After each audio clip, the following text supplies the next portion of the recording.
Burke County, Georgia, a place where whispers curdled into silence and silence festered into legend. For 3 generations, the people here refused to speak of a truth so vile that entire families chose to carry it to the grave rather than breathe its name.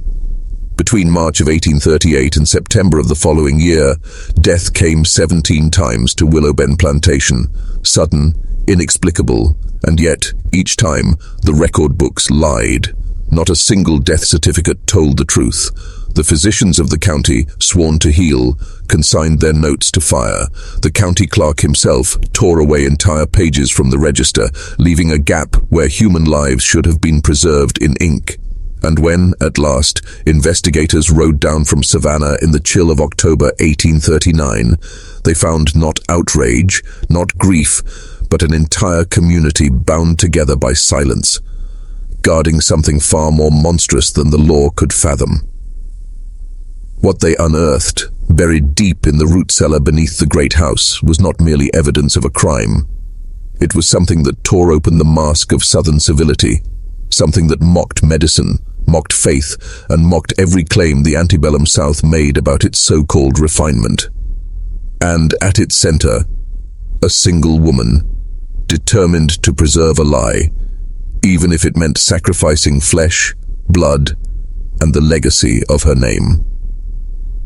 Before we descend fully into the story of Cordelia Vance Rutled and the ritual that devoured Willowben Plantation, we invite you, our listener, to step into the shadows with us.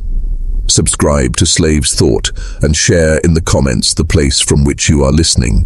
Your support allows us to exhume more of America's buried horrors, the secrets they hoped would never surface. The truth began, as such truths often do, with a death that raised no alarm. In Georgia of 1838, wealthy men fell quickly, suddenly, without explanation, and no one asked too many questions. Burke County, sprawling across the fertile valley of the Savannah River, was drenched in cotton, its soil so rich that planters boasted not in dollars, but in bales per acre. By that year, Burke had ascended into the ranks of Georgia's wealthiest regions, its prosperity feeding far beyond its borders. The mills of Manchester and Liverpool thrived on its labor and its suffering. The county seat of Westborough housed 3,000 souls, a proud little city where episcopal steeples clawed at the sky and hierarchy was more immovable than iron. Among its crown jewels lay Willowben Plantation, stretching across 1,400 acres of lush bottomland along Turkey Creek, 7 miles southeast of Westborough. Its main house loomed 3 stories high, federal in design, white columns gleaming like bone against blood-red brick. On its grounds, 42 enslaved men and women bent their backs in the cotton fields. 18 more filled the house, the stables, the workshops, serving under the lash of duty. Since 1792, Willowben had been the pride of the Rutled line, 3 generations of English-descended planters who boasted of refinement, wealth, and the iron mask of gentility. It was into this house, in 1820, that Cordelia Vance came as a 19-year-old bride, given in marriage to Thomas Rutled, a man 15 years her senior, already widowed once, and in need of heirs. She was Charleston-born, the daughter of a shipping merchant broken by the embargo years, her family's fortune dwindling like a tide receding from the shore. The marriage was not romance, but strategy. He required a mistress of his house and the bearing of children. She required the security of land and wealth. Cordelia was striking, unnerving even, tall for her time, standing at 5 feet 8 inches, with dark auburn hair that caught fire in candlelight and eyes of pale grey that servants swore could pierce through walls. Over the course of 18 years, she bore him 5 children. Margaret in 1821, Thomas Jr. in 1823, Catherine in 1825, Edmund in 1828, and Elizabeth in 1831. The Rutleds rose in prominence. Thomas held office as county commissioner, his name inked on bank shares in Westborough, while Cordelia hosted lavish dinners, her French cuisine the envy of Burke's elite. The neighbors knew her as cold, precise, efficient, a woman who commanded her household with the rigor of a military quartermaster. And yet, beneath that veneer, there was something else. By night, After the house slept, Cordelia filled journals by candlelight, her quills scratching secrets into paper. She ordered medical texts from Charleston and Philadelphia, volumes no plantation wife was expected to read, much less understand. The enslaved whispered about her, the mistress who stalked the fields at dawn, scrutinizing their bodies with the detachment of a breeder, asking questions about lineage, bloodlines, and constitutions. She recorded, she studied, she measured. Thomas Rutled, by contrast, seemed almost ordinary, a planter of his age, stern but unremarkable in cruelty, driven by profit and appearances. He drank heavily, spoke little, and left the governance of Willowben's labyrinthine order increasingly in the hands of the woman whose shadow stretched longer than his own. And it would be her shadow, not his, that history remembers. Most evenings, Thomas Rutled settled into ritual. Whiskey in hand, cigar smoke curling into the heavy Georgia air, he would linger on the veranda and speak politics with whichever planter or neighbor happened to visit. On Sundays, his place was always the same, the Rutled family pew at the Presbyterian Church in Westboro. His wife and children aligned beside him in rigid order, the perfect tableau of Southern respectability. But beneath this facade of order, there were fractures, irregularities, small but telling, that only those within the family could see. Sin. As 1832, Thomas no longer shared a bed with Cordelia. He claimed her incessant writing through the night. The scratch of quill against paper, the flicker of candlelight, robbed him of sleep. He suffered, too, from a gnawing ailment that plagued him for years, bouts of digestive agony that waxed and waned. Dr. Silas Pemberton of Westboro prescribed calomel and laudanum, standard remedies for the age, but the pain persisted. By 1837, the complaints had worsened, though another physician, Dr. Peaton, insisted nothing grave lurked beneath the symptoms. Among the enslaved at Willowben, 3 men held roles that set them apart from the others, unusual stations in the brutal hierarchy of the plantation world. Isaiah Drummond, 32, served as master carpenter. The son of a skilled craftsman brought from Virginia, Isaiah inherited both his father's gift and the elevated position that came with it. Literate, a rarity born of instruction from Thomas's father decades earlier, he could decipher building plans, order supplies, and maintain the very bones of Willowben's sprawling estate. Then there was Caleb Tucker, 28, the blacksmith. Acquired from a failing South Carolina plantation in 1829, he had been chosen for one thing, his mastery over fire and iron. Towering over 6 feet, Caleb's immense frame and brooding silence lent him an air of solemn power. His forge was his kingdom, and unlike most enslaved, he was given a separate cabin near the constant glow of his fire, away from the crowded quarters of the field hands. The third was Josiah Mercer, 26, Thomas Rutled's personal body servant, and at times a driver overseeing the fields.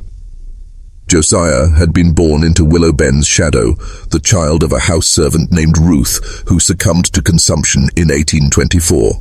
From an early age, Thomas had taken an unusual interest in the boy, arranging for his instructor, tie-in in reading, arithmetic, and the mechanics of managing labor.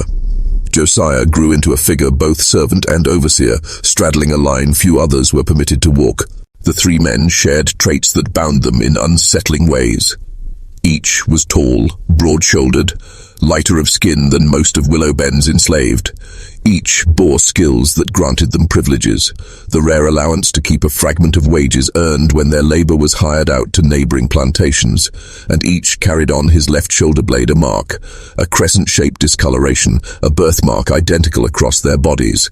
A strange coincidence dismissed at the time, but later, much later, it would matter. Life at Willowben outwardly mirrored the cadence of any great cotton plantation in the Georgia lowlands. The year began with planting in March, the soil split open by iron and sweat. By September, the cotton bolls swelled white, and harvest devoured October and November. Every hand, every back bent from dawn until nightfall, with only the briefest pauses for food. Cordelia oversaw the house with merciless precision, keeping ledgers that tracked every sheet, every spoon, every candle. She managed the kitchen, the dairy, the smokehouse, and the weaving room where cloth was spun to clothe the enslaved. Thomas, meanwhile, rode the fields by day, conferred with his overseer, and drafted letters that tied Willowben's bounty to cotton factors in Savannah. Twice weekly he made the trip into Westboro for business and society alike. Evenings ended with the family gathered in the formal dining room, Cordelia presiding over conversation with rules so exact that even her children's posture and tone were subjects of discipline. And yet, beneath this rigid performance of order, something darker gestated. Cordelia's journals from 1836 and 1837, fragments later recovered, though many pages had been deliberately destroyed, revealed a mind straying far from domesticity. They contained observations written with clinical precision about bloodlines, about the inheritance of traits, about what she called the persistence of characteristics across generations. Letters arrived from Charleston in plain envelopes, unsigned, unmarked.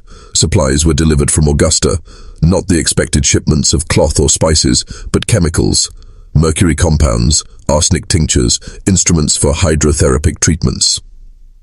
Beneath the candlelight of her desk, Cordelia Vance Rutled was conducting something more than household management. She was building a secret. The winter of 1837 into 1838 descended upon Burke County like a curse. The cold was unrelenting, biting deeper than the land had known in years. For days on end, the air froze solid, the kind of chill foreign to Georgia's lowlands. The Savannah River itself hardened at its edges, a ghostly reminder that even water could be stilled by the season's wrath. In the cabins, the enslaved huddled together, burning scraps of wood, brush, and anything they could scavenge to hold back the cold. In the great house, the fireplaces thundered ceaselessly, flames devouring cord after cord of wood, while even within its walls the family wore layer upon layer of wool, their breath still visible in the bitter night air. It was that same winter that Thomas Rutled began to unravel. His long, troubled stomach turned from nuisance to torment, cramps twisting his insides with merciless regularity. His body grew frail, his flesh wasting away until his once commanding face sagged into a ghastly grey pallor, waxen and hollow. Week after week, Dr. Peaton arrived from Westboro, carrying with him the weary arsenal of the physician's trade, powders, tonics, draughts, yet nothing stemmed the tide. Remedies came and went, but the pain endured, deepening. Through it all, Cordelia remained at his side, an image of wifely devotion. She prepared his meals herself, refusing to entrust the kitchen staff with her husband's sustenance. She carried trays into his chamber, feeding him broths and strange tonics of her own devising, urging him to sip as he lay sweating, shivering, and shrinking before her eyes. On the morning of March the 3rd, 1838, silence hung over the house. It was Josiah Mercer, Thomas's body servant, who entered to help dress the master for the day, only to find him stiff and still, cold in his bed. Thomas Rutled was 52 years old. Dr. Peaton was summoned immediately. His examination was swift, almost perfunctory, the language of the death certificate clinical and detached. The cause, he wrote, was acute gastric fever, compounded by liver complications. Nothing unusual, nothing sinister. A common fate for a man of Rutled's habits, his constitution already eroded. So he said. Cordelia's reaction was chilling in its composure. There were no tears, no cries of despair, no fainting collapse upon the floor. Instead, she moved at once into action. She selected her husband's burial clothes. She drafted the death notice for the Westboro paper. Couriers were sent riding to Charleston and Savannah to notify kin. She ordered the enslaved to drape the great house in black crepe, to strip the parlor bare, and prepare it for the viewing. Every detail of mourning fell into place with military precision. 3 days later, Thomas Rutled was laid in the family cemetery at Willowben. The small iron-fenced plot already sheltered his parents and his first wife, and now it claimed him too. The funeral drew the county's finest, the leading families of Burke, gathered in solemn procession. Reverend Nathaniel Fax of the Presbyterian Church preached a sermon heavy with words of reward and rest. At the graveside stood Cordelia, shrouded in black silk, her face hidden beneath a heavy mourning veil, her gloved hands folded neatly before her still as stone. not a tremor betrayed her. But behind the veil, beyond the gaze of mourners, another scene had already unfolded. On the morning after Thomas's death, before the body had even cooled, Cordelia descended into the root cellar beneath the kitchen house. There, among sacks of vegetables and crates of preserves, she retrieved a wooden box, locked tight, a box she had hidden long before. Inside lay letters, medical receipts, and a small journal bound in black leather. She spent an hour beneath the lamplight reading them, her expression unmoved, her grey eyes scanning the pages with icy detachment. When she finished, she replaced each item carefully, relocked the box, and carried it into the house. She hid it again, this time beneath a loose board in the closet floor of her own chamber. The day after the funeral, she summoned 3 men to the main house: Isaiah Drummond, the carpenter, Caleb Tucker, the blacksmith, and Josiah Mercer, the body servant. She received them in Thomas's study, seated behind the heavy mahogany desk that once embodied his authority, now hers. Her words were measured, her voice calm, but her meaning inescapable. They would be taking on new duties, duties that required silence, duties that required absolute obedience. She told them she had been advised by a physician, a European specialist, she claimed, in a new method of treatment that would preserve her strength, her vitality, her power to continue ruling Willowben. But this treatment could not be undertaken alone. It required their assistance. They were chosen. They were bound. They would comply. The 3 men understood the truth instantly. They had no choice. Cordelia owned them as surely as she owned the house, the land, the livestock. They listened to her instructions, strange and unsettling, hearing demands that echoed with something unnatural. Refusal meant punishment, exile, or worse. And when Cordelia's pale eyes fixed on them one by one, there was no room for defiance. Those eyes carried something colder than authority. They carried possession. There was a knowledge here, dark, precise, and unshakable, that held each man fast as if nailed to the very earth beneath him. It was not rumor, nor guesswork, but a certainty that bore down on them like an unseen weight. The ritual, they had been told, would commence at first light, down by Turkey Creek. That stream wound like a serpent through the southern reaches of Willowben Plantation, a ribbon of clear water stretching some 20 feet across, flowing steady through every season, never faltering, even in the cruelest droughts. Fed by hidden springs, its current ran cold all year round, a chill that bit into the skin even in the swelter of July. Along its banks stood cypress trees, tall and ancient, their roots curling into strange shapes that resembled natural benches and stairways descending into the water. The enslaved population, under strict orders, came here on appointed days to scrub clothes upon the rocks, yet apart from those occasions, Turkey Creek remained hushed, cloaked in isolation, veiled by a grove of live oaks and the dense thicket that kept it hidden from the white-pillared gaze of the main house.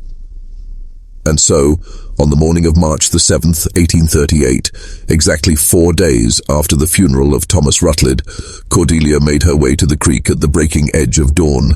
She wore not the silks and fineries of mourning that she displayed before the eyes of society, but a plain grey dress, severe and unadorned. In her hands she carried a bundle bound tight in linen. Behind her, though not too near, came Isaiah, Caleb, and Josiah, summoned by her instructions, each ordered to approach separately to avoid suspicion. The morning carried with it a damp chill. Mist coiled upward from the creek's surface like smoke rising from an extinguished fire. The air clung with the pungent scent of wet soil and rotting leaves. Birds trilled faint calls from the canopy above. And far off, somewhere near the plantation house, the hollow bark of a hound drifted through the fog. The world itself seemed suspended in that liminal hour between night and day, an hour in which time bent strangely when Turkey Creek seemed less a place upon a map and more a passage into something unearthly. Cordelia halted at a curve in the water where a broad slab of stone jutted outward, forming a natural dais above the current. Here she placed her bundle upon the rock and turned to face the men who lingered at the bank, their stance uneasy, their silence heavy. When she spoke, her tone bore no tremor, no hesitation. It was cold, firm, stripped of ceremony, her words carrying the casual authority one might use to instruct the building of a fence or the slaughtering of hogs. She laid out what would follow. They would all enter the water together. She would remove her garments, and they too would strip. Forming a circle waist-deep in the creek, they would undergo ablutions, ritual washings, that she would perform upon each of them and upon herself. Not a word was to be spoken during the rite. None were ever to mention what transpired here, for these gatherings would recur each dawn as sure as the sun's rise. If any man broke silence, if any tongue revealed what should remain secret, she swore she would sell him without mercy to the vilest trafficker she could summon, consigning him to the sugar fields of Louisiana, where men bled their lives out in less than 5 years. Yet beneath her threats lurked something deeper, an aura of knowing. When she called their names, she shaped each syllable with such weight that it seemed she held dominion over their very bloodlines. She spoke as though she knew their fathers' hidden sins, the buried histories of their kin, knowledge no living soul should rightfully possess. Isaiah, jaw clenched, gaze fixed on the far bank as though, refusing to see, was the first to descend into the water. Caleb followed, his immense shoulders taut with dread, his body rigid as carved stone. Josiah trailed last, and those who later recalled his testimony claimed he moved like a man marching to his own execution. Cordelia, with no hesitation, slipped the grey dress from her body, revealing the pale skin that the dawn light made nearly spectral. She wore nothing beneath. The faint marks of 5 past pregnancies etched her flesh, but she bore no shame, no modesty. With unflinching resolve, she stepped into the icy current, wading to the center where the flow was swiftest. She directed the 3 men into position, forming a triangle around her, their faces outward, their bodies enclosing her at the center. What followed, later recorded in testimony torn between accusations of exaggeration and sworn insistence upon truth, would defy explanation. From within the linen bundle, Cordelia produced an array of objects, a gleaming straight razor, glass bottles filled with clear, unnamed liquids, folded pieces of cloth, and a small book bound in worn leather. She opened the book and spoke aloud in a tongue alien to every ear present.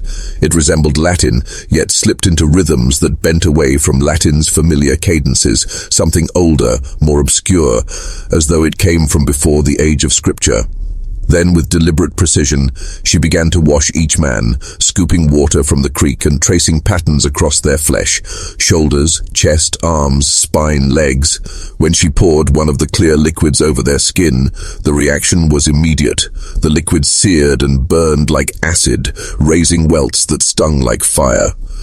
It began with the sting of liquid, biting faintly into the flesh, a mixture that seared the skin with a strange blend of sharp chemicals and earthy herbs.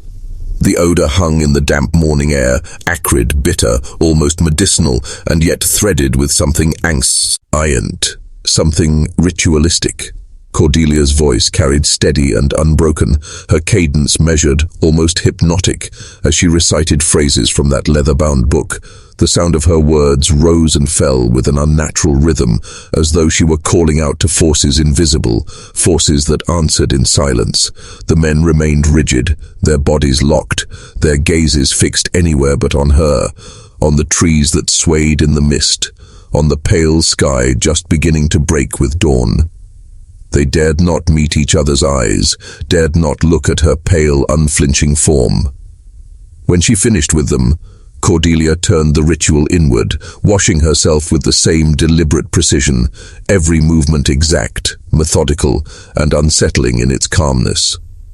Then came the razor, a thin glint of steel in the grey morning light. She stepped to each man in turn, slicing shallow incisions into the flesh of their left shoulders, directly over the crescent-shaped birthmarks they each bore. The wounds were not meant to cripple, but to mark. The blood welled up in small, bright beads, and she pressed white cloth against it, collecting it like a sacred harvest. That blood she mixed into her vials, folding it into clear liquids until the cloth stained deep crimson. She pressed the mixture into her own flesh, rubbing it across her chest and abdomen, whispering incantations as though binding their life into hers. The entire rite lasted no more than half an hour. When it was complete, she spoke with the same calm authority as before. They were to dress, to return to their duties, to tell no one. Tomorrow they would meet again, at the same hour, at the same place. With that, she gathered her implements, wrapped them once more in the linen bundle, and walked back toward the plantation house without so much as a glance behind her. The men remained rooted at the creek bank long after she was gone, moist and unmoving, as though their voices had been stolen from them. Finally, without speaking, each turned away, drifting back to his labor in silence. Yet each carried the same invisible weight, a heaviness pressed into their chests, their thoughts clouded, as though something vital had been stripped away and replaced with something foreign. And so the ritual repeated. Morning after morning, dawn after dawn. Sometimes she shifted her methods. Different bottles, different cuts, different passages whispered in that strange, not quite Latin tongue, but always the same essence. The water, the cold, the nakedness, the washing, the blood, the words, always the same. Within 2 weeks, the change became impossible to ignore. Isaiah, Caleb, and Josiah, once the sharpest, strongest hands on the plantation, began to falter. They still worked, but the fire was gone. They moved like men trudging through fog, their minds adrift, their eyes glazed with a distant emptiness. They spoke rarely, and when they did, their voices carried a hollow flatness, stripped of warmth or memory. Rachel, a house servant who had known Josiah since childhood, would later testify to the horror of it. It was like watching a man vanish, she said. Like he was still there in body, but the soul inside was leaking away, piece by piece. She tried to reach him, asking what haunted him, but he only stared with blank, unrecognizing eyes before turning wordlessly to walk away. The other enslaved whispered of it in the night. The men had been worked with roots. They had been conjured, hexed. Mistress Cordelia had called upon a darkness not of scripture, but of sorcery. Some said she had brought it from New Orleans, a place where stories of such black arts ran thick as river mud. They whispered that she was poisoning them, stealing their minds, hollowing them from within. But fear sealed their tongues. None dared speak openly, and none dared confront her. Even her children began to notice. Each morning, before the sun had fully risen, Cordelia slipped away. Rain or frost, heat or chill, she was gone for an hour, returning with damp hair, her garments clinging faintly with the scent of creek water. She went straight to her chambers to change, refusing questions. When young Edmund, only 10 years old, asked where she wandered, she smiled faintly and told him it was for her health, morning constitutionals by the creek. But she warned him sharply never to follow. The air was too harsh for fragile children, she said. Dangerous. Margaret, the eldest daughter, 17 and sharp-eyed, was not so easily convinced. She had always been suspicious of her mother's secrets, and now, more than ever, she began to watch. Margaret Rutled was not like her siblings. At 17, she was watchful, discerning, born with an instinct for what others tried to conceal. And so she was the first to notice. She saw the hollowing transformation of Isaiah, Caleb, and Josiah, men once strong and sharp, who now moved like shadows. She saw her mother's hand, always clutching the black leather book, never set aside, never left unguarded, even resting beneath her pillow as she slept. She saw the weight falling from Cordelia's body despite her regular meals, the feverish glow in her eyes that shimmered not with health but with something unearthly. In the chilled dawn of early April, Margaret attempted what no child dared. She tried to follow her mother into the oak grove toward the creek.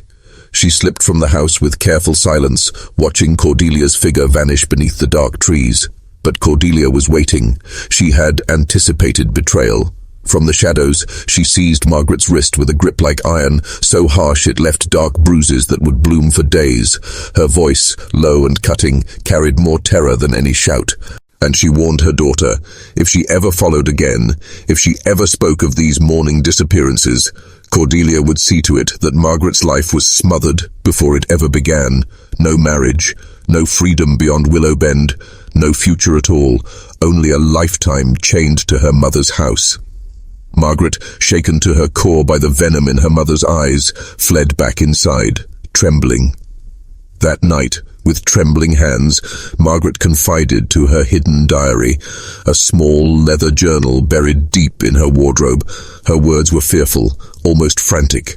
She wrote that her mother was no longer herself, that there was a wrongness emanating from her, not unlike a foul odor that poisoned the air around her, that whatever awaited at the creek each dawn was wicked, a corruption, though Margaret's only understanding of evil came from Sunday sermons at the Presbyterian church. She wondered, should she tell someone? But who could she trust? Her father was gone, his grave still fresh in the Willowben cemetery. Reverend Cafax. What words could she even use to explain what she felt?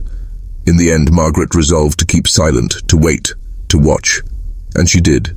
She observed with sharpened suspicion the strange chemical stench that sometimes clung to her mother's garments. The way Cordelia's gaze lingered on Isaiah, Caleb, and Josiah, not as men, but as specimens under her scrutiny. The locked wooden box that appeared in her room after Thomas's death, a box that had never been there before. Margaret recorded it all. Meanwhile, spring arrived, and with it, the relentless rhythm of planting. Cotton fields demanded constant care. Cordelia managed the plantation with mechanical precision, consulting the overseer, balancing the accounts, overseeing every task. To neighbors and the society of Burke County, she was the perfect widow. Strong, composed, carrying on her husband's legacy until Thomas Jr. came of age. Outwardly, she was an image of dignity. But at night, behind closed doors, the mask slipped.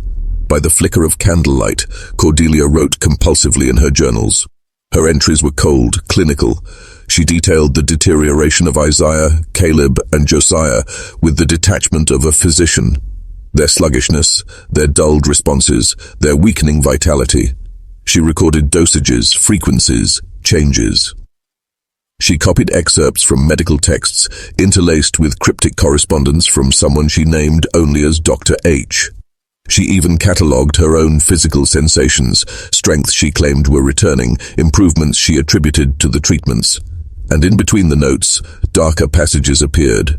Mentions of Thomas, her late husband, written in jagged, venomous tones, words of betrayal, of lies uncovered, references to bloodlines, inheritances, corruption and purification. Her script grew erratic, furious, slashing across the page as though driven by some inner storm.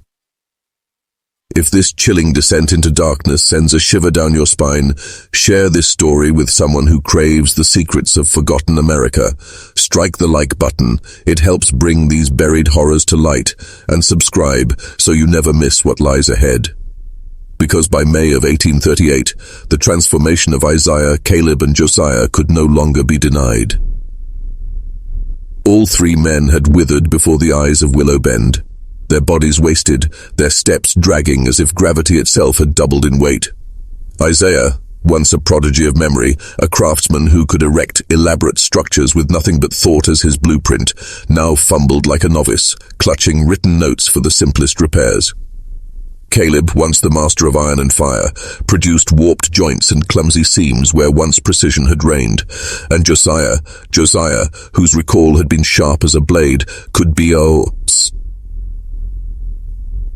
only cling to instructions given to him an hour before, as if his very mind were dissolving.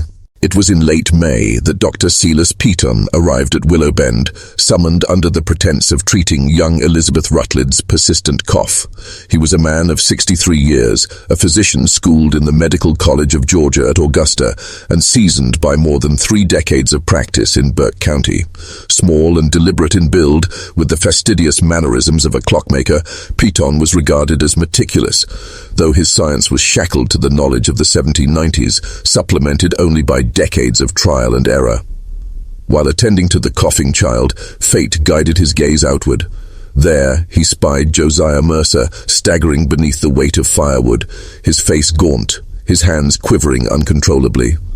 Later, departing the house, he happened upon Isaiah attempting to mend a shutter. The carpenter's body told its own grim tale, the tremors, the emaciation, the strange, hollow gaze. Peaton froze. These were not the signs of ordinary fatigue. They were the etchings of something darker. He spoke of it quietly to Cordelia Rutled. Had there been illness among the workers? She dismissed his unease with a practiced calm, explaining that the men had been beset by the usual swamp-borne ague, a sickness common in the lowlands. for which she had been dutifully administering quinine and calomel. Malaria. Yes, malaria was endemic to the region, its fevers well known to warp body and mind. Piton, outwardly reassured, allowed the explanation to stand. Still, he offered to examine the men directly. Cordelia refused, her voice crisp, assuring him she had the matter well in hand. And yet, the images of trembling hands and vacant stares clung to him like cobwebs. Troubled, he carried the story to his colleague, Dr. Francis Calloway, during a gathering of the Burke County Medical Society in Waynesboro. Over glasses of brandy, the two men weighed the mystery. Was this a new fever, creeping unseen through the enslaved population? Calloway suggested tainted wells or spoiled rations. Piton agreed it was plausible, but raised a chilling counterpoint. No one else on the plantation displayed such symptoms. Only those three men. Only them. The conversation might have evaporated into the ether of countless medical debates, had Piton not mentioned a single detail that wedged itself into his memory like a splinter beneath the skin. Mistress Rutled, he recalled, claimed to be treating the men with quinine and calomel, yet he had seen no trace of the bluish-grey staining along the gums and tongue, the telltale mark left by prolonged calomel use. The absence gnawed at him. And then, in early June, the shadow that lingered over Willow Bend finally burst into plain sight. Isaiah Drummond collapsed. He was repairing the plantation's cotton gin when his body betrayed him. Falling forward in a heap, unresponsive, a man swallowed by some unseen force. For long minutes, he did not stir. When at last his eyes fluttered open, confusion reigned. He could not remember where he was, nor why he stood there. His words slurred into incoherence. The left side of his face sagged like melted wax. Marcus Dequa, the overseer, carried the report to Cordelia. She descended upon the carpenter's cabin where Isaiah lay. Her examination was brisk, cold, and dismissive. Water and bread, she ordered, nothing more. The man, she declared, had been drinking. A lie, Marcus knew. Isaiah had never touched whiskey in all his years. There was no trace of alcohol on his breath, no scent of spirits upon him. Yet Cordelia's decree was final. And then, just 2 days later, Caleb Tucker fell as Isaiah had, his body too surrendering to the same invisible terror. At the forge, under the blistering heat of iron and flame, Caleb Tucker's strength deserted him. One moment he was hammering steel with the confidence of a man whose body had always been his fortress, and the next his legs buckled, folding beneath him like straw. Other workers found him sprawled on the hard earth, half-conscious, muttering broken words that slipped from his mouth like fragments of a language he no longer recognized. Like Isaiah before him, Caleb clawed his way back to awareness only slowly, unable to explain what had gripped him. His recovery was hollow, incomplete, and Mistress Cordelia's response was identical: banishment to his quarters, water and bread his only provisions, and an unyielding order that he be left in silence. Fear, once whispered on the edges of the quarters, now spread like wildfire. 2 men, 2 of the strongest on the plantation, men forged in labor, men who had never bowed to illness, were withering before their people's eyes. Whispers hardened into conviction. Mistress Cordelia was killing them, not with whips, not with chains, but with something darker, something unseen. She was poisoning them, or worse, working roots, turning their very souls against their flesh. Elders recalled stories carried across oceans, tales born in Africa and whispered in the Caribbean, of those who could siphon life itself, hollowing men until only shells remained. One evening in mid-June, an elder named Dinina, an ancient woman stolen from the Congo decades earlier, keeper of herbs, memory, and healing, stepped forward. Her voice carried the weight of tradition, her words the rhythm of a people who still remembered the old ways. She approached Josiah Mercer beneath the twilight sky, begging him to reveal what was happening at the creek, what Mistress Cordelia was doing to them. But Josiah only stared at her, eyes empty, as if the man she sought had already departed his body. When Dinina pressed a small charm of roots and stones into his palm, an offering of protection, Josiah let it fall to the ground like ash, walking away without a word. Desperate, Dinah crossed a forbidden line. She went to the overseer, Marcus Delqua, a dangerous act for any enslaved person. Her voice trembled but did not break as she warned him. Mistress Cordelia was draining the men's life force, consuming their strength at the creek each dawn. Marcus silenced her with cold dismissal. He called her stories superstition, threatened her with the lash if she dared spread them further. But behind his sharp words, something in him began to stir. Doubt, unease, a fracture in the order he believed he commanded.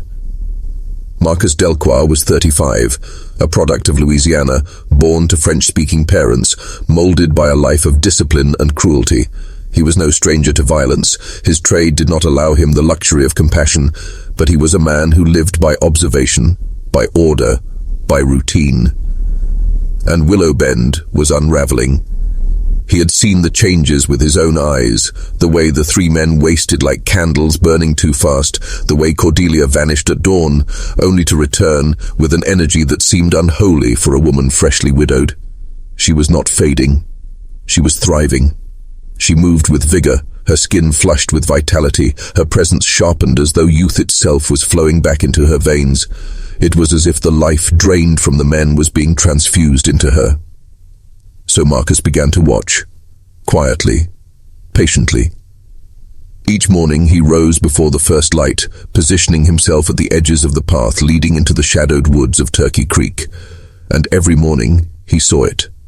Cordelia, walking the path with deliberate steps, followed by Isaiah, Caleb, and Josiah.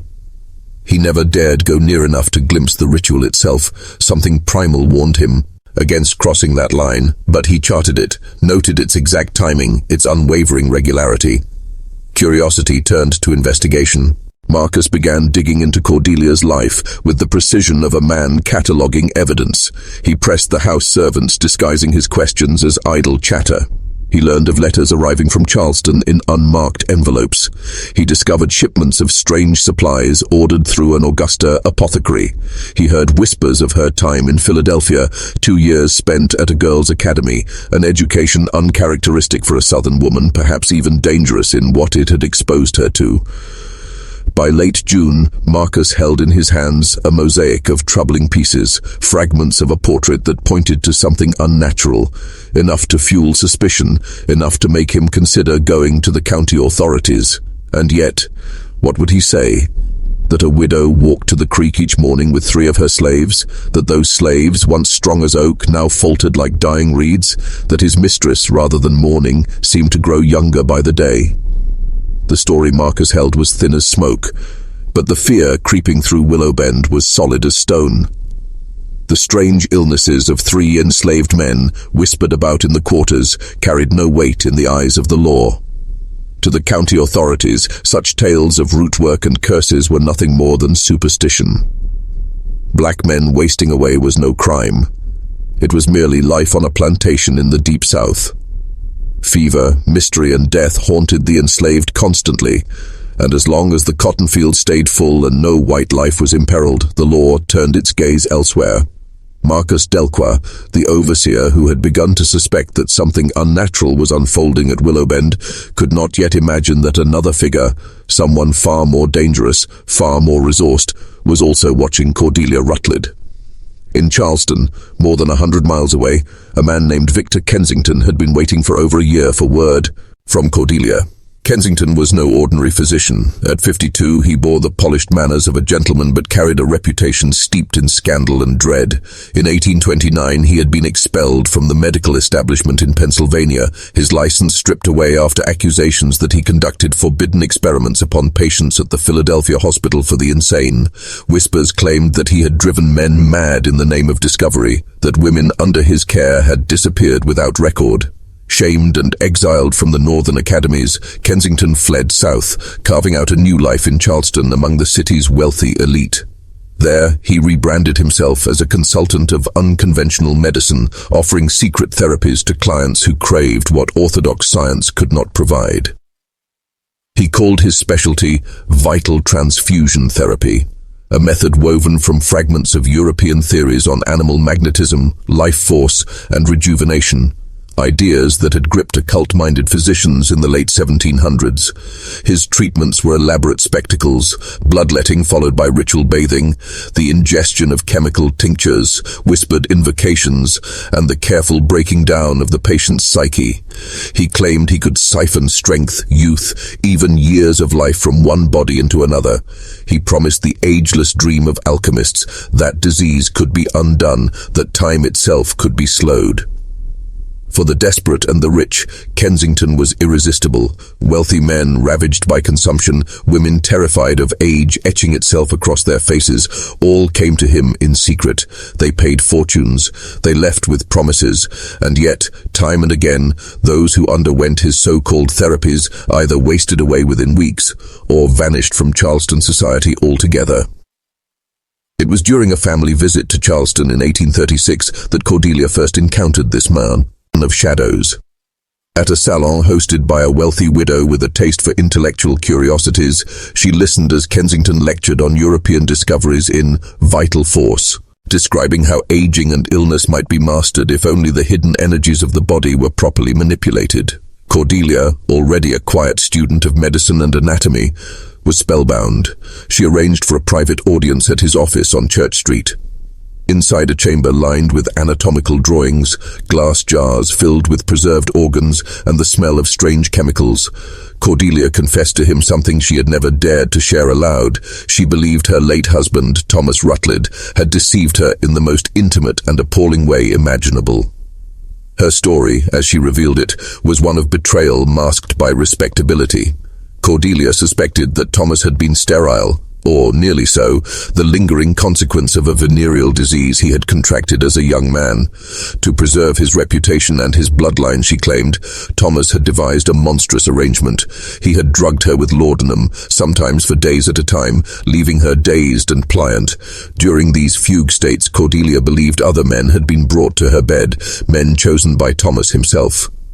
Worse still, she suspected these men had not been strangers. They were enslaved men from Willowben, selected precisely because they resembled him enough that any children conceived might pass as his own.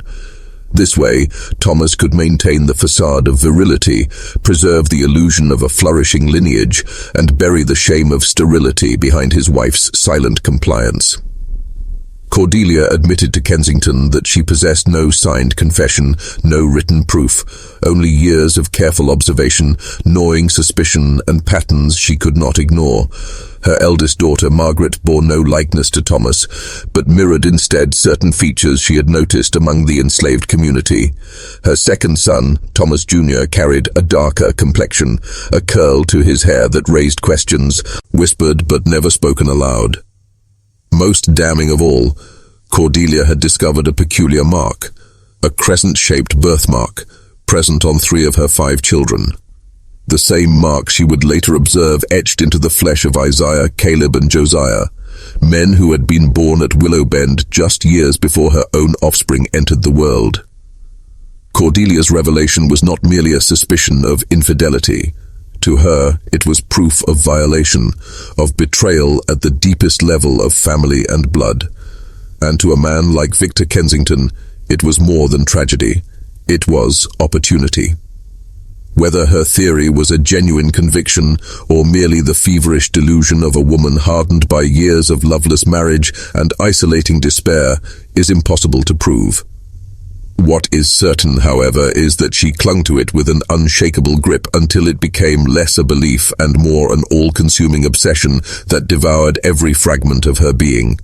Cordelia confessed to Kensington that what she desired above all else was vengeance. She longed to annihilate the men she believed had been used as pawns in her degradation, men who had violated her dignity, stripped her of agency, and mocked her in silence. Yet revenge alone was not enough. What she craved reached far beyond retribution. She wanted restoration. She yearned to reclaim what time, betrayal, and relentless childbearing had stolen from her, her youth, her vitality, her very essence as a woman. She wanted to reverse the ravages carved into her body and mind, to wrest back the power she once possessed. Kensington, practiced in listening to desperate confessions, received her words with the serenity of a man accustomed to human darkness. He assured her that what she longed for was possible, that his treatments could deliver precisely the transformation she sought. But he warned her the process would be arduous, prolonged, and demanded secrecy, as absolute as death itself. He could not risk visiting Willowben, for his presence would ignite suspicion. Instead, he promised detailed letters, elaborate instructions, carefully measured compounds, and a correspondence that would guide her through each shadowed step. The price was steep, $5,000 in installments, plus the expense of every rare supply. Cordelia agreed without hesitation. With inheritance left by her father, prudently managed throughout her unhappy union, she possessed the means, and she would pay whatever price Kensington demanded. From 1836 into 1837, letters arrived, each one outlining the intricate stages of his protocol. Cordelia was ordered to select 3 male subjects, men who physically mirrored those she believed had shamed her. Slowly, she was to introduce them to carefully hidden chemical agents mixed into their food, compounds that would erode willpower and render them pliant.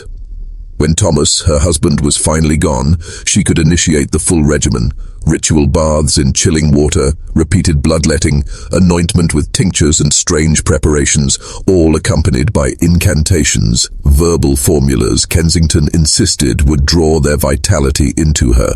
The scripts he supplied were a grotesque tapestry of half-truths and fraud, stitched together from Franz Mesmer's animal magnetism, Samuel Hahnemann's homeopathy, and scraps of European occultism, pseudo-science wrapped in theatrical deceit.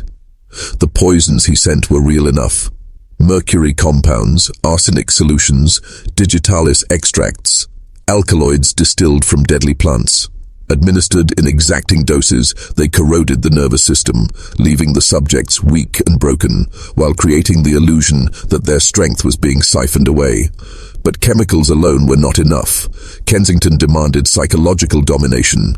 Cordelia was to wield absolute authority, imposing cold water, naked exposure, bleeding rituals, and incomprehensible chants, until her captives' identities fractured, leaving them hollow and helpless. The steady poisoning would finish the work, dissolving thought and reason, while she convinced herself she was drawing their youth into her very flesh. Yet Kensington's ambition stretched far beyond her revenge. Cordelia, to him, was more than a client. She was a case study, a perfect specimen for his dark ambitions. He meticulously archived every report she sent, compiling observations for a future monograph on what he called vital transfusion therapy. Cordelia offered him everything: expendable subjects who could never resist or reveal the horror, an educated mind capable of following intricate instructions, and, most valuable of all, a fanatic's devotion that made her the ideal instrument. Kensington harbored no moral hesitation. To him, she was not a woman spiraling into madness. She was data, proof, and an unwitting partner in an experiment that blurred the line between medicine and murder. Kensington had no illusions about morality. To him, the enslaved men at Willowben were not human lives, but raw material, no different from the asylum patients he had once cut open and experimented upon in Philadelphia. They were, in his mind, expendable vessels, bodies to be burned up in the pursuit of a secret science. Yet within his carefully constructed web, there was a strand Cordelia herself could not see. For while she believed she was working in silence with Kensington alone, he had already betrayed her.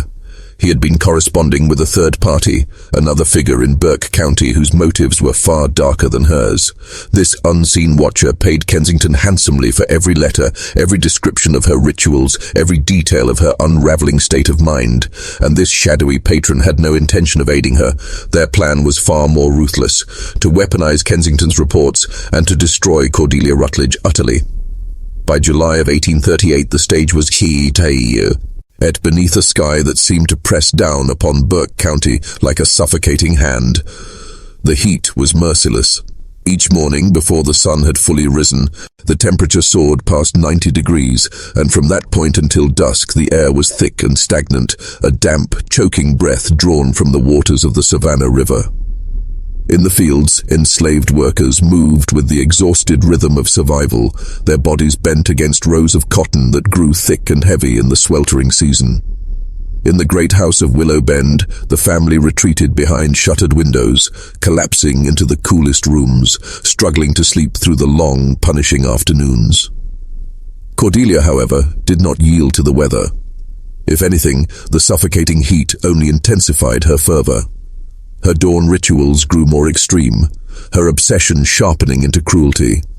She escalated the doses of Kensington's chemical prescriptions, lacing Isaiah, Caleb, and Josiah with poisons disguised as medicine. She extended the hours of their creekside ordeals, submerging them in water until their bodies shook with cold, despite the blistering air. She devised new torments, forcing bitter tinctures down their throats, smearing caustic substances across their skin until it blistered, even harvesting bodily fluids beyond blood to feed Kensington's elaborate fantasies of stolen vitality. The toll was unmistakable. The three men were dying before the eyes of the entire plantation. Their skin had turned the color of old wax, jaundiced and brittle. Their movements grew sluggish, hollow, like men drained of their souls. Isaiah no longer had the strength to work at all, wasting away in silence within the shadows of his cabin. Caleb faltered again and again at the forge, his body collapsing beneath the hammer until Cordelia herself ordered him locked away. Only Josiah remained upright, moving through his tasks like a mechanical shadow, his gaze vacant, his spirit extinguished. And yet while Cordelia deepened her descent, the overseer Marcus Diaqua was circling closer. He had long harbored suspicions, but in mid-July he found the moment to strike. While Cordelia entertained visitors from Westboro, Marcus slipped into her private chambers. He scoured her belongings with a predator's patience until he discovered it, the locked box hidden beneath a floorboard in her closet. With a pry bar, he shattered its secret. Inside, the truth lay waiting. Dozens of Kensington's letters, each one a blueprint of corruption, detailed every poisonous ritual with chilling precision. Alongside them sat Cordelia's own journals, where she had chronicled her creekside horrors in cold, clinical prose. Receipts from Augusta merchants confirmed her purchases of deadly compounds, and worst of all, folded among the pages, was a letter half-written and abandoned, a confession in her own hand, where Cordelia admitted her gnawing fear that nothing she had done was working, that she was not absorbing vitality, but merely slaughtering 3 innocent men in the service of madness. Marcus did not linger. He selected the most damning letters and one journal, concealing them carefully. Then he replaced the box, resetting the trap, and slipped from the room without leaving a trace. That very evening he rode hard for Westboro, carrying his discovery like a weapon. There, he sought out Howard Pritchard, an attorney with a reputation for discretion and ambition in equal measure. As Pritchard read, his astonishment grew. This was not the simple cruelty of a mistress abusing enslaved workers, a crime no Southern court would ever pursue. No, this was something far more valuable, far more devastating. The letters and journals painted Cordelia Rutledge as a woman spiraling into delusion, consumed by paranoia, perhaps even touched by homicidal insanity. In the hands of a skilled lawyer, such evidence could do more than expose her crimes. It could strip her of everything, early wielded. It could have her declared legally incompetent, cutting her off from her late husband's estate, dismantling the legacy she clung to, and leaving her entirely at the mercy of the vultures gathering at Willowben. The legal strategy was clear and cold. If Cordelia could be declared unfit, mad in the eyes of the law, it would necessitate the appointment of a guardian, someone empowered to seize control of Willowben and every acre of its wealth. Attorney Howard Pritchard explained it plainly to Marcus. Powerful men in Burke County had been circling like vultures, waiting for precisely this opening. Thomas Rutled's death had left the plantation precariously balanced in Cordelia's hands, but the estate was far too valuable, its cotton fields far too profitable, to remain under the rule of a widow whose mind could be called into question. With the right evidence of her instability, these men could petition the courts, strip her of authority, and install one of their own choosing as guardian. But Pritchard urged patience. They needed more than stolen letters and whispered suspicions. The case had to be fortified, witnesses gathered, and Cordelia's behavior pushed further into the realm of the indefensible. If they moved too soon, Cordelia might burn the evidence, or worse, vanish into Charleston with her children, beyond their reach. "Wait," Pritchard counseled. "Let her unravel a little longer, then we strike." Marcus reluctantly agreed, though he pressed the issue of the 3 dying men. Something had to be done. Pritchard promised him that Dr. Peaton would be summoned for an official examination, documentation that could serve as the cornerstone of their case. What neither man could fathom was that Cordelia had already discovered the violation. She had returned to her chamber and seen what no one else would have noticed: the faint shift of a floorboard, the hairline scratch left by a pry bar. When she opened the hidden box, the arrangement of Kensington's letters was not as she had left it. Someone had beat, and inside, someone had read her secrets, and she knew at once who it was: Marcus Delqua. Who else had watched her so closely? Who else had dared? She had been careless, imagining that her position as mistress of Willowbend rendered her untouchable. She had forgotten the oldest rule of the South, that the bonds between white men outweighed any allegiance to a woman, even one of wealth and breeding. Cordelia's retaliation was immediate, merciless. That evening she summoned Marcus to the house. Her voice was cold, her expression fixed with unbending fury. His employment was terminated, effective at once. His wages were counted out, and he was ordered to be gone from Willowbend before sunrise. When he tried to protest, her words cut like knives. If he spread lies, if he dared to use stolen papers against her, she would unleash her family's power in Charleston to destroy him utterly. He would never hold a position again, not in Georgia, not in South Carolina. Broken, Marcus obeyed, but he did not leave empty-handed. Hidden in his saddlebags were several of Cordelia's most damning letters and a journal filled with her own handwriting, enough to build a case that could ruin her. He rode into Westboro under cover of night, where he and Pritchard began laying the foundations of her downfall in earnest. The sudden dismissal of Marcus Delqua sent shockwaves through Willowbend. A plantation of that scale could not run without an overseer. In desperation, Cordelia elevated Samuel Gentry, a driver of middling authority, to the role of acting overseer. Though competent, he lacked Marcus's iron command. The enslaved community sensed the weakness at once, testing boundaries in small but telling ways, slowing their pace in the fields, feigning deafness to orders, committing subtle acts of resistance that in another time might have passed unnoticed.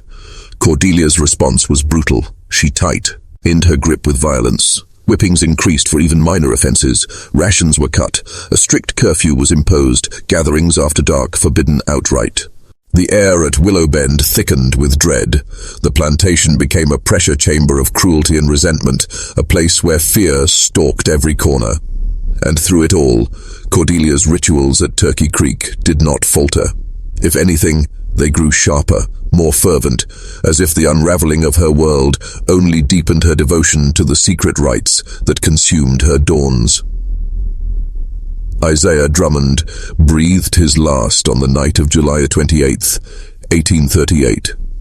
His chest simply ceased its rise and fall, the body surrendering after months of slow poisoning, a life whittled away by chemicals and cruelty. Cordelia gave the order without hesitation. No mourning, no prayer, no ritual of farewell. Isaiah was to be shoved into the earth of the slave cemetery at the plantation's edge, buried quickly and forgotten. In her ledger she scribbled the cause as fever and consumption, a lie written with the cold precision of a bookkeeper, then turned with greater fervor to her surviving subjects. His death, instead of breaking her resolve, only sharpened it. Her obsession grew more fevered, more relentless, as though Isaiah's corpse was fuel for her descent. It was in the first days of August that Margaret Rutled, Cordelia's daughter, made her stand. Silence had become unbearable. She could no longer watch her mother sink deeper into madness and murder. With a trembling hand she wrote to her maternal aunt in Charleston, Catherine Vance, laying out in meticulous detail the horrors she had witnessed at Willowbend.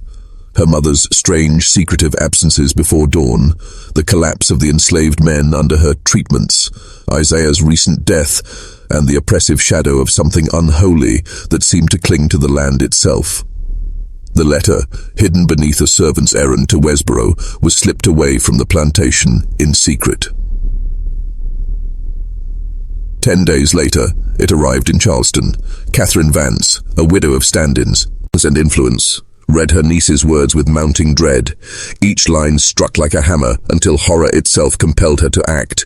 She immediately wrote to Dr. Piton, urging him to ride to Willowbend and examine Cordelia's state of mind. In the same stroke, she drafted another letter to the county probate judge, voicing alarm over Margaret's safety and questioning Cordelia's ability to manage the Rutled estate.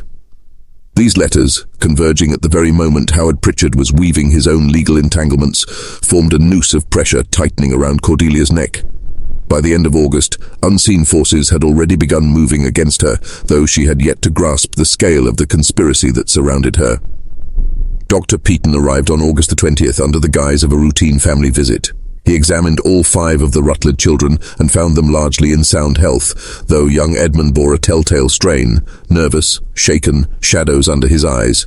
But when the physician asked to see Caleb Tucker and Josiah Mercer, whose failing conditions had been whispered to him in letters, Cordelia bristled.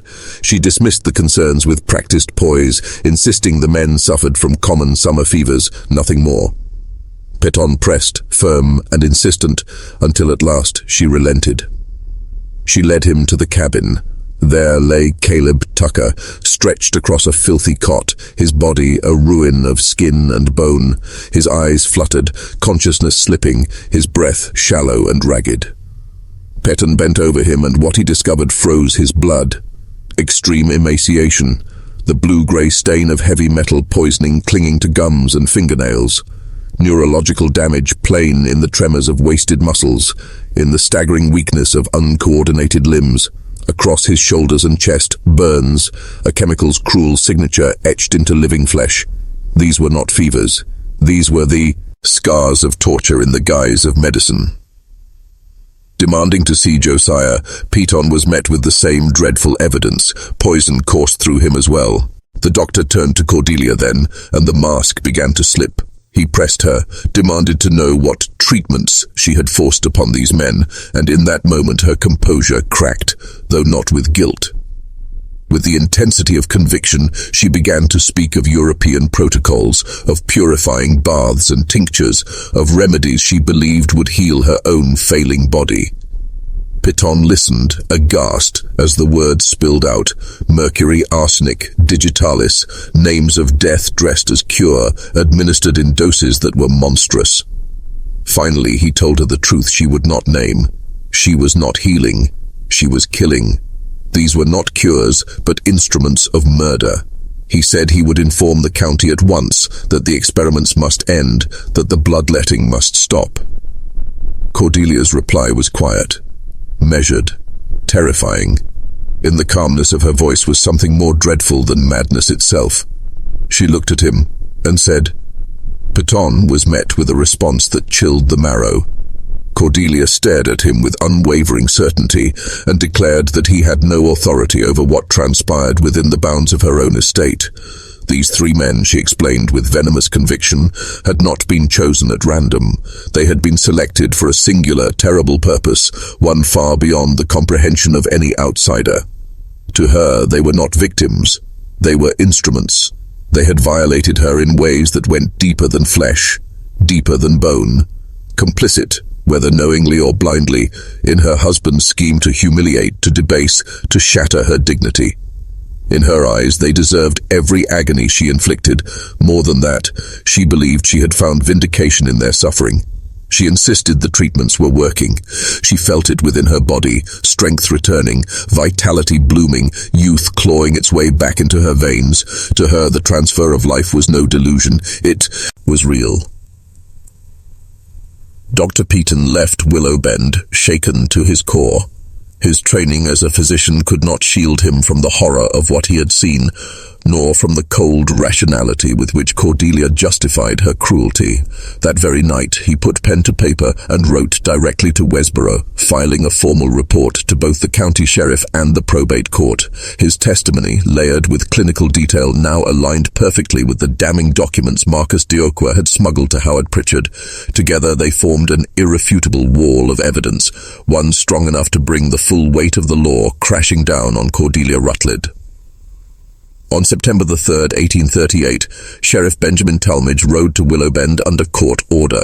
The decree was unambiguous. Cordelia Rutled was to submit herself to a panel of physicians, her mind and competence to be dissected as mercilessly as she had dissected the lives of those under her power. Pending the results, a temporary guardian would seize control of Willowbend and safeguard the children she had failed to protect. She was not shackled, not dragged to a cell, but the blow was no less devastating. In one moment, she was stripped of her authority, her dominion, her iron grasp on Willowbend. 3 days later, in the courthouse at Westboro, the reckoning began. For over 4 hours, a panel of 3 physicians, among them the grave and unyielding Dr. Piton, interrogated her with relentless precision. They demanded explanations for her husband's alleged conspiracy, pressed her to defend her warped understanding of medical science, and scrutinized the grotesque logic behind the treatments she had forced upon the enslaved men. They probed her body and her mind alike, searching for evidence of hysteria, mania, delusion. Cordelia fought to present herself as calm, rational, unbroken, but beneath the surface the fissures spread. When pressed, her session bled through every carefully chosen word. She clung to her conviction that Thomas's deception was proven by her own observations. She defended Kensington's protocols as if they were gospel. She brandished her own perceived recovery as undeniable proof. Not once did she falter to show remorse for Isaiah's death, nor compassion for the wreckage of Caleb and Josiah. Her voice remained cold, defiant, unwavering in its madness. The verdict was unanimous. Cordelia Rutled, once mistress of Willowbend, was declared to be suffering from severe delusional disorder. She was deemed unfit to manage her affairs, unfit to protect her children, unfit even to command her own life. The court moved swiftly, appointing Margaret's aunt, Catherine Vance of Charleston, a widow of rank and influence, as guardian of both the estate and the Rutled children. By mid-September, Catherine arrived with her household staff and claimed Willowbend in the name of law and bloodline. Cordelia was moved into a locked bedroom in the great house, a prisoner within the walls that had once echoed her commands. Catherine dismantled her rituals at Turkey Creek, silencing them forever. She summoned physicians to tend to Caleb Tucker and Josiah Mercer, though Dr. Peaton grimly warned that the scars of mercury, arsenic, and fire ran too deep to ever be erased. Cordelia submitted to her captivity with a calm that unsettled even her captors. There was no hysteria, no pleading. She knew she had lost, yet in the dark corridors of her mind, she did not concede defeat of her truth. To her, the conspiracy had simply prevailed, its power greater than her resistance. Thomas had triumphed even from the grave, his final cruelty ensuring that the world would remember her not as victim, not as wife, but as a madwoman. And so, Catherine Vance began her grim task, to unravel the full extent of what had transpired at Willowbend, to peer into the abyss Cordelia had opened, and to face the unspeakable legacy left behind. They traced Victor Kensington to Charleston, but when investigators reached his office, they found only dust and abandonment. He had vanished abruptly in early September, leaving behind unpaid rent and a landlord bewildered at his sudden disappearance. His furniture, his instruments, his ledgers, all gone. Yet tucked away in a false drawer were fragments of the life he had tried to erase. Documents that exposed the vast fraud of his so-called medical practice and a cache of letters tying him inexorably to Cordelia's descent. More damning still were letters not meant for her at all. Correspondence between Kensington and Howard Pritchard, the very attorney who had worked alongside Marcus Dioqua. These letters revealed the hidden hand behind the curtain. Pritchard was not a rescuer, not a crusader for justice, but the third party all along, the secret client paying Kensington for regular reports on Cordelia's unraveling. He had fed the fire deliberately, allowing the horrors at Willowben to fester, knowing the more grotesque her actions became, the easier her legal destruction would be. His aim was not justice but control. With Cordelia branded incompetent, he intended to claim the guardianship of her estate, seizing the wealth of Willowben for himself. The conspiracy collapsed when Catherine Vance placed this evidence into the hands of the probate court. The revelation was devastating. Pritchard was disbarred in disgrace and fled Burke County before prosecution could seize him. Marcus Diaqua, who had been little more than a pawn in Pritchard's design, stepped forward with sworn testimony of all he had seen: the letters, the rituals, the dying men. The court weighed everything and reached a grim conclusion. Yes, Cordelia had committed atrocities, but she had also been manipulated, driven deeper into madness by men who exploited her fragility for profit. Yet a darker question lingered in the silence after the verdict. What of Thomas Rutled? Was Cordelia's obsession truly madness, or had it been born from fragments of truth too monstrous to ignore? Catherine, unwilling to leave that stone unturned, commissioned her own inquiry. She hired a former Charleston detective, seasoned in uncovering secrets polite society tried to bury. He spent weeks combing the estate's ledgers, questioning aged servants, tracing the lives of Isaiah, Caleb, and Josiah. What he uncovered was not a simple delusion, but a tragedy more intricate, more cruel than anyone had expected. Thomas Rutled had indeed been stricken with multiple sclerosis in his 20s, a disease that often robbed men of fertility. The proof lay in medical records from his first marriage: 8 barren years, no children conceived. Yet Thomas had not drugged Cordelia, nor arranged some grotesque conspiracy of forced couplings as she believed. His cruelty had taken another form, calculated, deliberate, and cold. Before his marriage, he had fathered children with enslaved women at Willowben. Children he did not disown or sell away, but kept on the plantation, shaping them into valuable artisans and skilled workers. When Cordelia remained childless during the early years of their marriage, Thomas began to twist the knife of doubt. He whispered that perhaps it was her fault, that perhaps she was barren, perhaps cursed by God. Later, when she did conceive, after he had secretly dosed her with harmless herbal tonics disguised as fertility medicine, he allowed her to believe in miracles, divine blessings bestowed upon her womb. But Cordelia was sharp, observant. She could not ignore the unsettling likeness her children bore to certain enslaved men. She drew connections that, while not exact, were close enough to shred her sanity. Her instincts were partly correct. Her children did share blood with Isaiah, Caleb, and Josiah, but not because those men had ever been forced into her bed. The truth was more grotesque, more twisted. Those men were Thomas's sons, her children's half-brothers, the offspring of his hidden liaisons with enslaved women. He had raised his mixed-race children in plain sight, cloaked in a masquerade of privilege, skill, and secrecy. He had constructed a labyrinth of lies he never intended his wife to navigate. He believed those secrets would be sealed forever in the grave. But Cordelia, through suspicion and relentless observation, had clawed her way close enough to the truth to destroy herself. She was right that her children and the 3 enslaved men were bound by blood. She was right that Thomas had deceived her at the most fundamental level. What she never understood, what her mind twisted into horror, was that the betrayal was not born of conspiracy against her body, but of a husband's cold, calculating use of others to mask his own weakness. The truth had been hiding in plain sight at Willowben all along. And it was this fractured truth, half reality, half nightmare, that dragged Cordelia Rutled into the abyss of madness. She had not been wrong about the bloodlines, nor about the shadowy truth of her family's foundation, but the structure of the deception she built twisted her role entirely. In her mind, she had been the victim. In reality, she had become the perpetrator, from betrayed wife to executioner, from grieving mother to murderer. The final toll of her obsession was inevitable.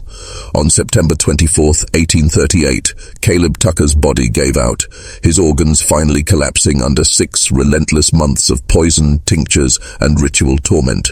His death was slow, silent, and unremarked by the law. Josiah Mercer, the last of the 3, lingered on, though what survived was not life, but its shell, permanently broken, and mind and body, Josiah existed as a living ghost, incapable of labor, incapable of caring for himself. Other enslaved workers nursed him until his death 8 years later, carrying the burden of his half-life among them like a haunting. Yet Cordelia Rutledge was never prosecuted, not for Caleb, not for Isaiah, not even for Josiah's ruin, because under the statutes of Georgia in 1838, their deaths were not legally murder. To the courts, enslaved people were property, and their destruction was only a crime if framed as malicious waste. And so the horror was buried in silence. Catherine Vance, determined to protect the Rutledge children from scandal that could stain them for life, forced the matter underground. She arranged quietly for Cordelia's removal. In November of 1838, Cordelia was committed to the Georgia Lunatic Asylum in Milledgeville. There she remained for 14 long years. She did not rage, she did not confess. She simply sat day after day, writing feverishly into journals that attendants repeatedly seized and destroyed. Records describe her as eerily calm, detached, mechanical, never again speaking of her husband's conspiracy, never showing remorse for the men she tortured, never acknowledging Kensington's manipulation. Pneumonia finally carried her off in 1852, at the age of 57. The Rutledge children were spared her fate, raised instead by their aunt in Charleston. Margaret, the eldest, fled furthest from the past, marrying a physician from Philadelphia in 1842 and vowing never to set foot in Georgia again. Thomas Jr. left for Virginia, pursued an education, and by 1856 sold Willowben outright, dissolving his ties to the land soaked with his mother's madness. The younger three, Catherine, Edmund, and Elizabeth, grew up with only fragments of truth, carefully edited tales stripped of horror, crafted to shield them from the darkest parts of their mother's legacy. Victor Kensington, the architect of Cordelia's delusion, vanished like a phantom. His chart, Rolleston offices stood empty, rent unpaid, his name already stained with fraud. Rumors flickered in his wake. New Orleans, perhaps under another alias. Mexico, some said. South America, others whispered. But by 1850, his name had disappeared from medical registries, erased as though he had never existed at all. He left behind not cures, but wreckage, dozens of lives shattered across the South, drained by the promises of his grotesque, vital transfusion. As for Thomas Rutledge's secret children, the enslaved offspring he had fathered before his marriage to Cordelia, the truth of their bloodline never surfaced while any witness lived. Aside from Isaiah, Caleb, and Josiah, the rest was sold off quietly after Catherine Vance assumed control of the estate. Their descendants scattered through Georgia and beyond, never knowing their connection to the family that once enslaved them. Willowben itself endured, though fractured. The plantation passed from hand to hand until Sherman's march to the sea in 1864, when Union troops torched the great house. By 1880, the grand estate had splintered into 6 smaller farms, its name already fading from maps and memory. Only the oldest residents of Burke County still whispered it, Willowben. Yet one place kept the legend alive, Turkey Creek. The waters still ran clear and cold, but its banks bore a shadow that would not lift. The place where Cordelia conducted her dawn rituals grew wild and untended, shunned even by those who did not know the story. Freedmen in the 1870s refused to cast nets or wash clothes there, warning their children that the water had tasted blood and could never again be clean. By the 1890s, even white farmers gave it wide berth. They could not say why, only that the air pressed heavier there, that the silence felt unnatural, that birds refused to sing in the cypress trees. And then, in 1891, the earth itself yielded a final secret. A farmer, turning his plow through an old field, unearthed a buried box, 3 feet beneath the soil. Inside lay glass bottles lined with strange residues, their contents long evaporated but acrid even after decades. Rust-corroded medical instruments clinked against each other like bones, a reliquary of horror left behind by Cordelia Rutledge, silent proof of rituals that had poisoned land, blood, and memory. The discovery came by accident, buried beneath the soil of a once prosperous field. A farmer, tilling land that had once belonged to Willowben, struck a wooden box just 3 feet below the surface. Inside, he uncovered glass bottles lined with strange chemical residues, corroded medical instruments, and papers so warped by water and time that the ink had faded into near illegibility. Uneasy, he covered the box again and told no one but his wife. When he died in 1903, she consigned his diary, containing the only written account of what he had found, to the flames, muttering that some truths were too dangerous to survive the living. But the most chilling relic of the Cordelia Rutledge affair would not emerge until 1899. That year, a Charleston attorney named Robert Dunor was tasked with settling the estate of Catherine Vance, the widow who had died at the astonishing age of 94. Among her belongings, secured in a locked trunk, was a carefully preserved collection of letters and documents chronicling her sister-in-law's descent into murder and madness at Willowben 6 decades earlier.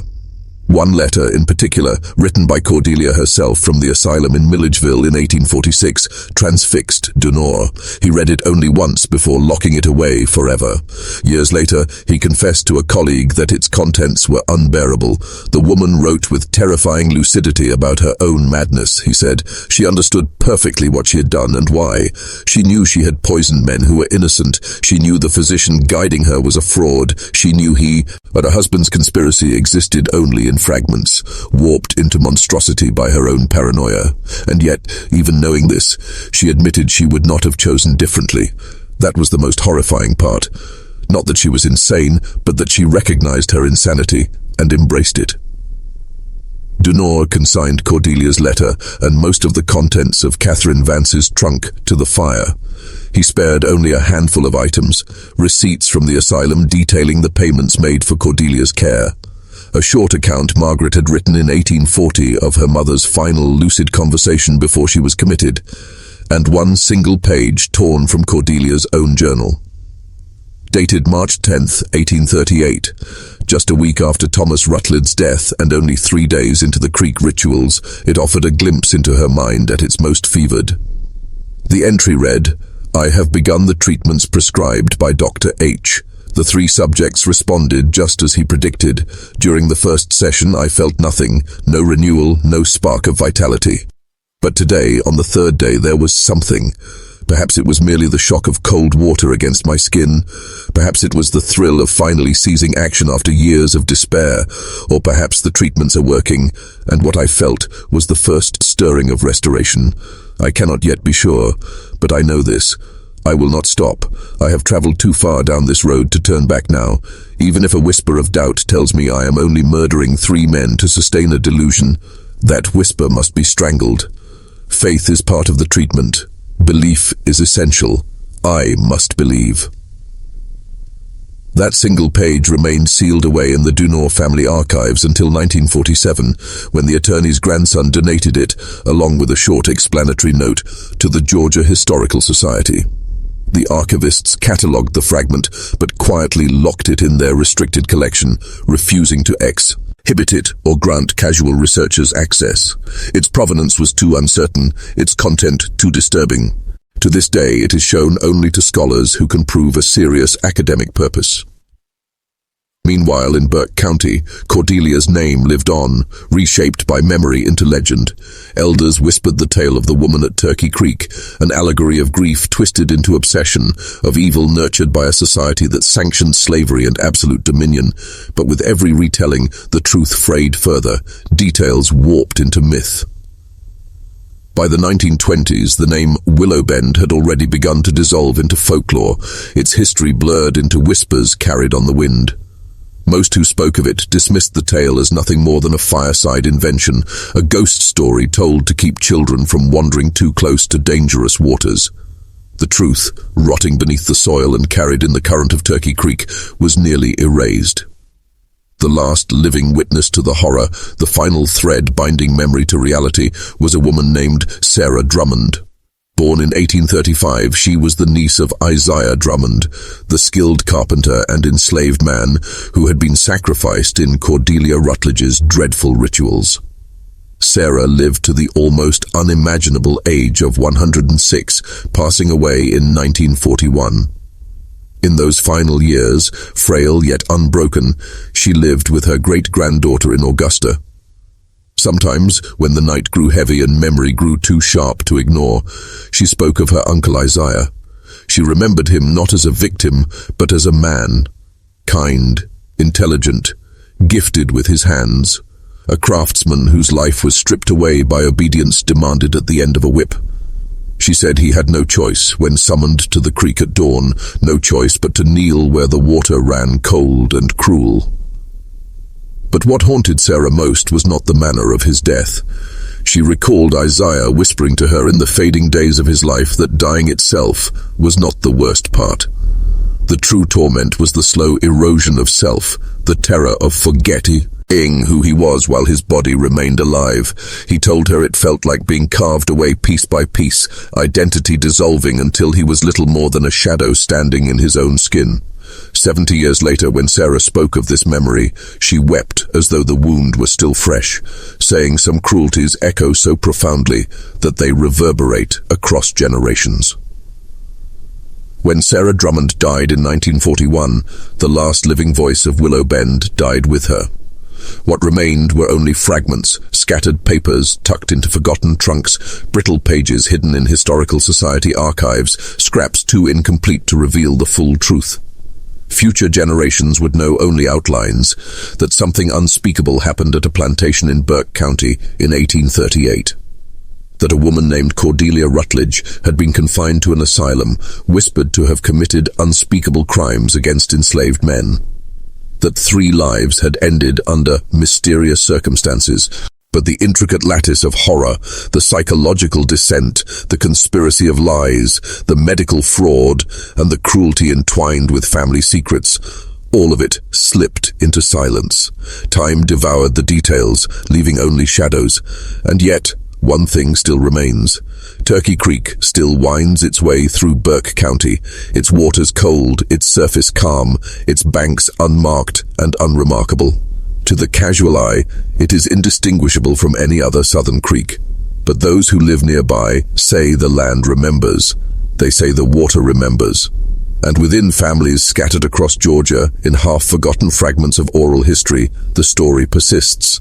Distorted, weathered by time, but never fully erased, like bloodstains beneath floorboards, stains that no scrubbing can wash away.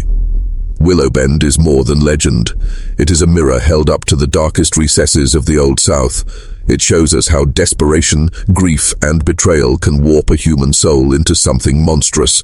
It exposes how a world built on slavery created conditions where horror could blossom unchecked, where human lives could be destroyed without consequence, where a woman's pain and fury, denied all outlets, curdled into violence against those even more powerless than herself. It is a story of frauds who preyed upon the desperate, of family secrets festering like wounds, poisoning generation after generation. And now, the question remains for us. Who was Cordelia Rutledge? A victim, broken and driven to madness by a cruel and manipulative husband? Or a murderer who embraced her crimes, cloaking them in the language of grief and science? Could anyone have stopped the rituals at Turkey Creek before the waters ran red? The mystery endures, waiting for you to decide. What do you believe? Leave your thoughts in the comments below. If this tale of madness and memory unsettled you, and you wish to hear more stories, as dredged from history's shadows, subscribe, strike the notification bell, and share with those who walk willingly into the darkness. Until the next story, beware the waters, for some streams run colder than death itself.